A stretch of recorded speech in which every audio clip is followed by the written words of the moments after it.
ಬೆಂಗಳೂರಿನ ಕೋಗಿಲು ಲೇಔಟ್ನಲ್ಲಿ 200 ಅಕ್ರಮ ನಿವಾಸಿಗಳನ್ನ ಮನೆಗಳನ್ನು ತೆರವು ಮಾಡಲಾಗಿದೆ. ಇದ್ರ ಬಗ್ಗೆ ಎರಡು ರಾಜ್ಯಗಳಲ್ಲಿ ಸಂಘರ್ಷ ಉಂಟಾಗಿರುವಂತಹದ್ದು. ಬಹುಮುಖ್ಯವಾಗಿ ಕೇರಳ ಮುಖ್ಯಮಂತ್ರಿ ಪಿಣರಾಯಿ ವಿಜಯನ್ ಅವರು ಕೂಡ ರಾಜ್ಯ ಸರ್ಕಾರಕ್ಕೆ ಪತ್ರವನ್ನ ಬರೆದು ಎಚ್ಚರಿಸುವಂತ ಕೆಲಸವನ್ನ ಮಾಡಿದ್ದಾರೆ.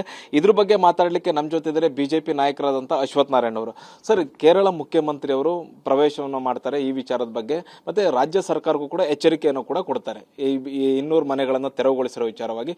ಜೊತೆಗೆ ಅವರಿಗೆ ವಸತಿಯನ್ನು ಕಲ್ಪಿಸಿಕೊಡ್ಬೇಕು ಅನ್ನುವಂಥ ಸೂಚನೆಗಳನ್ನು ಕೊಡ್ತಾರೆ. ಇದ್ರ ಬಗ್ಗೆ ನೀವೇನು ಹೇಳ್ತೀರಿ? ಮೊದಲು ನಾನು ಪಿಣರಾಯಿ ವಿಜಯನ್ ಅವರು ಹಿರಿಯ ರಾಜಕಾರಣಿಗಳು, ಸಾಕಷ್ಟು ಅನುಭವಿ. ಕಮ್ಯುನಿಸ್ಟರು ಅಂದರೆ ಸಾಮಾನ್ಯವಾಗಿ ಧರ್ಮಾಧಾರಿತವಾಗಿ ಹೇಳಿಕೆ ಕೊಡಲ್ಲ ಅಂತ. ಆದರೆ ಇವ್ರೇನು ಸೂಕ್ಷ್ಮತೆಯನ್ನು ಕಳ್ಕೊಂಡಿದ್ದಾರೆ, ರಾಜ್ಯದ ವಿಚಾರದಲ್ಲಿ ಹಸ್ತಕ್ಷೇಪ ಮಾಡಿರುವಂಥದ್ದು. ಮತ್ತು ಭಾಳ ಸ್ಪಷ್ಟವಾಗಿ ಇಲ್ಲಿ ಬುಲ್ಡೋಸರ್ ಸರ್ಕಾರ ಅಂತ ಕರೆದವ್ರೆ ಕಾಂಗ್ರೆಸ್ ಅವ್ರನ್ನ.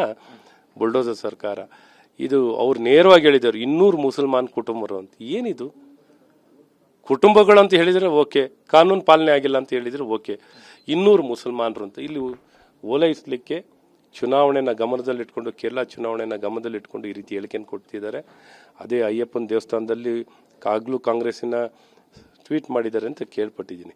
ಸೋನಿಯಾ ಗಾಂಧಿ ಅವ್ರ ಜೊತೆ ಫೋಟೋದಲ್ಲಿ ಕಂಡಿದ್ದಾರೆ ಅಂತಲೂ ಅದು ಪಿಣರಾಯಿ ವಿಜಯನ್ ಅವರು ಅದನ್ನು ಆಪಾದನೆ ಮಾಡಿದ್ದಾರೆ. ಈ ರೀತಿ ಅವ್ರ ರಾಜ್ಯದಲ್ಲೇ ಆಗುವಂಥ ಅನ್ಯಾಯಗಳ ಬಗ್ಗೆ ಅವರು ಕ್ರಮ ವಹಿಸ್ಲಿಕ್ಕಾಗಿಲ್ಲ. ಅಲ್ಲೆಲ್ಲ ಕಸ, ಇನ್ನೊಂದು ಮತ್ತೊಂದು, ಅಲ್ಲಿ ಹಿಂದೂ ಕಾರ್ಯಕರ್ತರ ಕಗ್ಗೊಲೆ ಕೊಲೆ ಆಗುವಂಥದ್ದಾಗುತ್ತೆ. ಅಲ್ಲೇ ಸ್ವಾಮಿ ಅಯ್ಯಪ್ಪ ದೇವಸ್ಥಾನದ ಸಭೆ, ಒಂದು ಪುನರುದ್ಧಾರ ಅಂತ ಒಂದು ಸಭೆ ಕರೀತಾರೆ ನೋಡ್ರೆ, ಅಲ್ಲೇ ಬಯಲಾಗುತ್ತೆ. ಏನು, ಅಯ್ಯಪ್ಪ ದೇವಸ್ಥಾನದ ಬಂಗಾರನೇ ಕಳುವಾಗಿರೋಂಥದ್ದು. ಸೊ ಈ ರೀತಿ ಪಿಣರಾಯಿನವ್ರು ಇತ್ತಲೇ ವಾಸನೆ ಹೊಡಿತಿದೆ,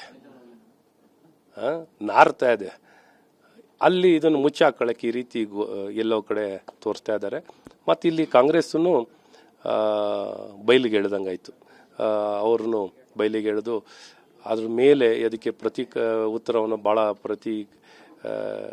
ರಿಯಾಕ್ಷನ್ನ ಭಾಳ ಸ್ಟ್ರಾಂಗಾಗಿ ಮುಖ್ಯಮಂತ್ರಿಗಳು, ಉಪಮುಖ್ಯಮಂತ್ರಿಗಳು, ಸಿದ್ದರಾಮಯ್ಯನವರು, ಡಿ ಕೆ ಶಿವಕುಮಾರ್ ಅವರು, ಪ್ರಿಯಾಂಕ್ ಖರ್ಗೆ ಅವರು ಮತ್ತು ಸಂತೋಷ್ ಲಾಡ್ ಅವರು ಬಹಳ ತೀವ್ರವಾದ ಪ್ರತಿಕ್ರಿಯೆಯನ್ನು ಕೊಟ್ಟಿದ್ದರು.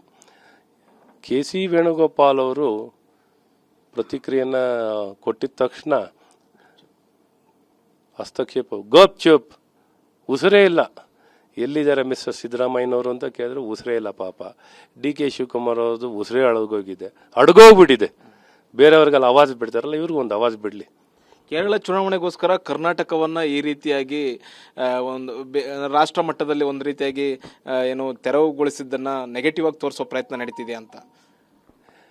ಖಂಡಿತ ಅದೇ ಹೇಳನಲ್ಲ, ಇವರು ನೈತಿಕತೆ, ಪ್ರಜಾಪ್ರಭುತ್ವ, ಸಂವಿಧಾನದ ಬಗ್ಗೆ ಎಳ್ಳಷ್ಟು ಗೌರವ ಇಲ್ಲ, ಕಾನೂನು ಮೇಲೂ ಗೌರವ ಇಲ್ಲ ಇವರಿಗೆ, ಪ್ರಜಾಪ್ರಭುತ್ವ ಮೇಲೂ ಗೌರವ ಇಲ್ಲ.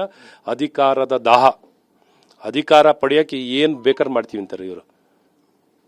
ಇಷ್ಟು ಹಿರಿತನ, ಅನುಭವ ಇರೋಂಥ ಮೇಲ್ಪಂಥೀಯ ನಾಯಕತ್ವವನ್ನು ಕೊಡಬೇಕಾದವರು ಕೀಳು ಮಟ್ಟ ಏನು ಬೇಕಾದ್ರೆ ಮಾಡ್ತೀವಿ, ಏನು ಏಸಿಗೆಯನ್ನು ಬೇಕಾದ್ರೆ ತಿಂತೀವಿ ಅನ್ನೋದಕ್ಕೆ ಇವತ್ತು ಇವ್ರ ಹೇಳಿಕೆಗಳು, ಇವ್ರ ನಡವಳಿಕೆಗಳು ಭಾಳ ಸ್ಪಷ್ಟವಾಗಿ ಪಿಣರಾಯಿ ವಿಜಯನ್ ಅವ್ರದ್ದಾಗಲಿ, ಕೆ ಸಿ ವೇಣುಗೋಪಾಲ್ ಅವ್ರದ್ದಾಗಲಿ ಇವತ್ತು ಭಾಳ ಸ್ಪಷ್ಟವಾಗಿ ಅಧಿಕಾರ ಕುರ್ಚಿ, ಕೆ ಸಿ ವೇಣುಗೋಪಾಲ್ ಅವರು ಮುಖ್ಯಮಂತ್ರಿ ಆಗಬೇಕು ಅಂತ ಪಾಪ ಭಾರಿ ವೇಗದಲ್ಲಿದ್ದಾರೆ.